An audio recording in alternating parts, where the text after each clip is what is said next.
এক মিথ্যা অজুহাতে ইরাকের সাবেক প্রেসিডেন্ট সাদ্দাম হোসেনকে হত্যা করেছিল যুক্তরাষ্ট্র। সাবেক মার্কিন প্রেসিডেন্ট জর্জ ডব্লিউ বুশ জুনিয়রের দাবি ছিল সাদ্দামের কাছে আছে জনবিধ্বংসী অস্ত্র। ট্রাম্পের দলেরই সিনিয়র নেতা বুশের সেই দাবির পরে কোনো সত্যতা মেলেনি। শুধু শুধু ধ্বংস হয়েছিল মধ্যপ্রাচ্যের ইতিহাস ঐতিহ্যে ঠাসা দেশ ইরাক। বসরাই গোলাপ ভেসে গিয়েছিল রক্তের বন্যায়। এবার একই রকম মিথ্যা অজুহাতে পারস্যের গোলাপও রক্তে ভাসিয়ে চলেছে আমেরিকা ও তার মিত্র ইসরায়েল।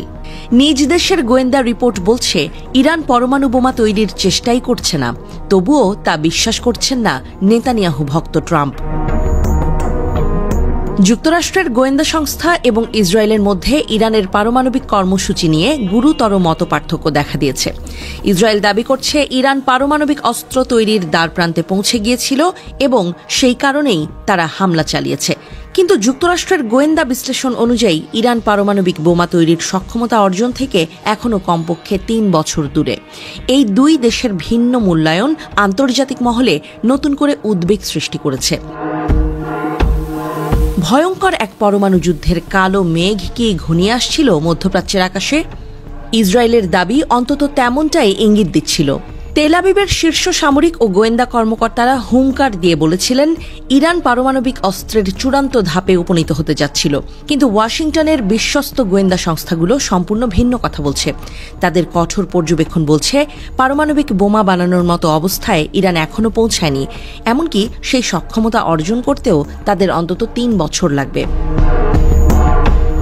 মার্কিন সংবাদ মাধ্যম সিএনএন 4টি নির্ভরযোগ্য সূত্রের বরাত দিয়ে জানিয়েছে ইরান বর্তমানে পারমাণবিক অস্ত্র তৈরির সক্রিয় পথে নেই, বরং তারা মূলত পারমাণবিক গবেষণা ও জ্বালানি ভিত্তিক কার্যক্রম পরিচালনা করছে। ইসরায়েল সম্প্রতি ইরানের নাতাঞ্জ পরমাণু স্থাপনায় হামলা চালিয়ে কিছু ক্ষতি সাধন করেছে, তবে তেহরানের মূল ফোর্দো ইউরেনিয়াম সমৃদ্ধকরণ কেন্দ্র এখনও অক্ষত রয়েছে।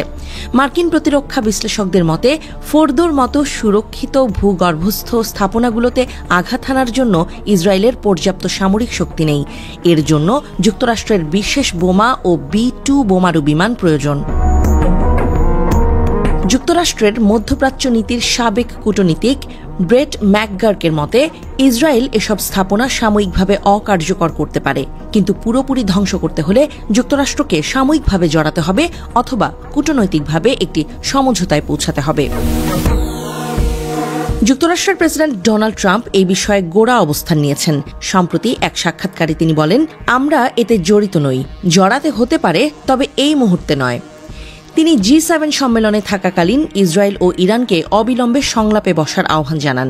সামরিক প্রস্তুতি হিসেবে যুক্তরাষ্ট্র দ্রুত USS Nimitz career strike group মধ্যপ্রাচ্যে মোতায়েন করছে। এছাড়াও ব্যালিস্টিক ক্ষেপণাস্ত্র প্রতিরোধে সক্ষম বেশ কয়েকটি নৌবাহিনীর জাহাজ পূর্ব ভূমধ্যসাগরের দিকে সরিয়ে নেওয়া হচ্ছে। তবে পারমাণবিক কর্মসূচি নিয়ে ভিন্ন মূল্যায়নের বিষয়টি নতুন নয়। যুক্তরাষ্ট্রের প্রতিরক্ষা বিভাগ এবং বেসামরিক গোয়েন্দা সংস্থাগুলো বহু বছর ধরে ইসরায়েলের সঙ্গে তথ্য আদান প্রদান করলেও তথ্য বিশ্লেষণে তারা প্রায়ই ভিন্ন মত পোষণ করে। ট্রাম্প প্রশাসনের জাতীয় গোয়েন্দা পরিচালক তুলসি গ্যাবার্ড গত মার্চ মাসে কংগ্রেসে বলেছিলেন, আমাদের মূল্যায়নে এখনও মনে হয় না যে ইরান পারমাণবিক অস্ত্র বানাচ্ছে বা সে সিদ্ধান্ত নিয়েছে।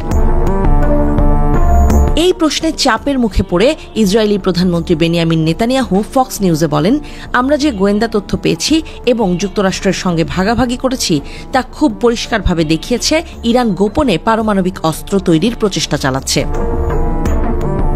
এদিকে আন্তর্জাতিক পরমাণু শক্তি সংস্থা জানিয়েছে ইরান অস্ত্র উপযুক্ততার কাছাকাছি ইউরেনিয়াম মজুত করেছে, যা দিয়ে 9টি পারমাণবিক বোমা তৈরি করা যেতে পারে। তবে অস্ত্র তৈরির পাশাপাশি এর ডেলিভারি সিস্টেম বা বহনের প্রযুক্তি তৈরি করাও একটি দীর্ঘমেয়াদী ও জটিল প্রক্রিয়া।